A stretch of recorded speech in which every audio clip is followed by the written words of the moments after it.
Hello friends, તમારું સ્વાગત છે કીર્તિસ હોમ કુકિંગમાં। આજે આપણે સ્ટારબક્સ સ્ટાઇલ ફ્રાપે બનાવશું।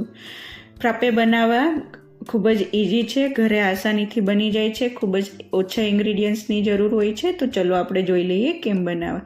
તો સૌથી પહેલાં મેં અહીંયા 100 ગ્રામ વ્હીપિંગ ક્રીમ લઈ અને આપણે એને ક્રીમ ટેક્સચર બનાવી લઈશું, જે ઉપર આપણે જરૂર પડશે। તો આવી રીતે મિક્સર જારમાં મેં 100 ગ્રામ ક્રીમ લઈ અને મેં 1 થી 2 મિનિટ માટે બ્લેન્ડ કરી લીધું છે, એટલે એકદમ ક્રીમી ટેક્સચર આવી જાય ક્રીમમાં।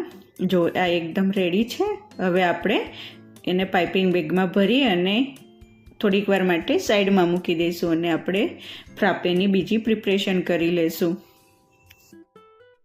તો સૌથી પહેલાં આપણે ઓરિયો ફ્રાપે બનાવશું। તો જે બાઉલમાં મેં ક્રીમ બ્લેન્ડ કર્યું હતું એની અંદર આપણે અડધો કપ આઈસ ક્યુબ નાખશું, અડધો કપ મિલ્ક નાખશું અને 1 સ્કૂપ વેનીલા આઈસક્રીમ નાખશું। ફ્રાપેમાં આઈસ મેઇન ઇન્ગ્રીડિયન્ટ્સ છે, તો ચોક્કસથી નાખજો। 1 કપ વેનીલા સ્કૂપ નાખી એની અંદર આપણે ઓરિયો ફ્રાપે બનાવીએ છીએ, તો 2 ઓરિયો બિસ્કિટ લઈ એના નાના ટુકડા કરી અને આપણે મિક્સર જારમાં નાખી દઈશું। હવે 1 ચમચી શુગર નાખશું, ઓપ્શનલ છે, તમારા ટેસ્ટ પ્રમાણે નાખવું। અને હવે 1 થી 2 મિનિટ માટે આપણે બ્લેન્ડ કરી લઈશું। તો ફ્રેન્ડ્સ, ઓરિયો ફ્રાપે રેડી છે। હવે આપણે એને ગ્લાસમાં સર્વ કરી દઈએ। તો મેં અહીંયા 1 કાચનો ગ્લાસ લીધો છે, એની અંદર ચોકલેટ સિરપ આવી રીતે સ્પ્રેડ કરી દઈશું, જેથી એનો બહારથી નાઇસ લુક આવે। અને હવે એની અંદર જે ઓરિયો ફ્રાપે રેડી કર્યો છે તે એડ કરી દઈશું। ફ્રાપે બનાવવું એકદમ ઇઝી છે, ઘરે આસાનીથી બની જાય છે અને ખૂબ ટેસ્ટમાં પણ સારો લાગે છે। હવે એની અંદર જે આપણે વ્હીપિંગ ક્રીમ બનાવ્યું છે એ ઉપર આવી રીતે પાઇપિંગ બેગની મદદથી સ્પ્રેડ કરી દઈશું। તો ફ્રેન્ડ્સ, આ ઓરિયો ફ્રાપે પીવા માટે એકદમ રેડી છે। હવે અહીંયા ઉપર ચોકલેટના નાના ટુકડા અથવા ઓરિયો બિસ્કિટના ક્રમ્સ ઉમેરી ઠંડા ફ્રાપેને સર્વ કરવાનું। તો ઓરિયો ફ્રાપે રેડી છે અહીંયા।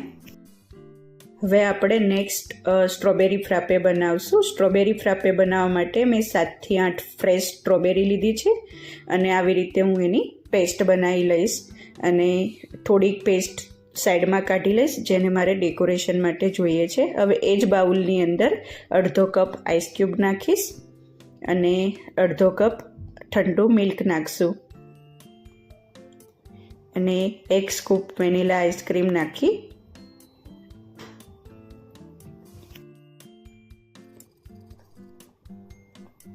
એક ચમચી જેટલી શુગર નાખશું અને આ બધું એક સરખી રીતે મિક્સ કરી દઈશું।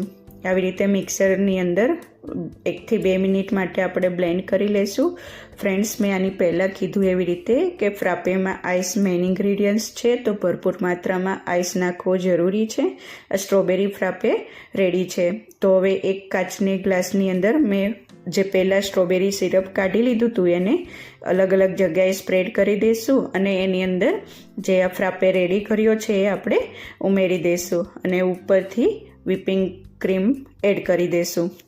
તો ફ્રેન્ડ્સ, તમારી પાસે પાઇપિંગ બેગ ના હોય તો આવી રીતે તમે સ્પૂનથી પણ એડ કરી શકો છો અને ઉપરથી આપણે સ્ટ્રોબેરી સિરપના થોડાક ડ્રોપ એડ કરી દઈશું, જેનાથી લુક નાઇસ આવશે। તો આ સ્ટ્રોબેરી ફ્રાપે પીવા માટે રેડી છે। તો ઠંડો સર્વ કરવો।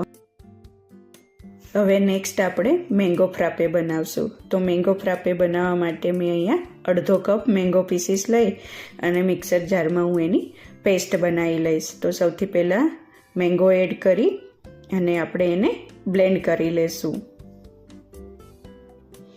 એની 1 થી 2 મિનિટ ચલાવી અને પેસ્ટ બનાવી લઈશું અને આ પેસ્ટમાંથી હું 1 થી 2 ચમચી પેસ્ટ સાઈડમાં કાઢી લઈશ, જેને હું ગ્લાસમાં ડેકોરેશન માટે રાખીશ। તો મેંગો પેસ્ટ રેડી છે।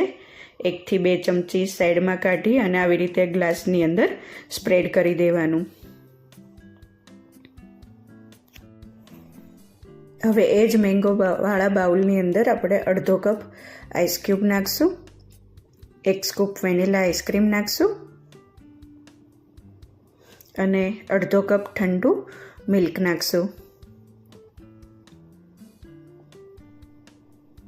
અને 1 ચમચી શુગર નાખી અને બધું આપણે બ્લેન્ડ કરી દઈશું. આપણે આને 1 થી 2 મિનિટ માટે બ્લેન્ડ કરવાનું છે.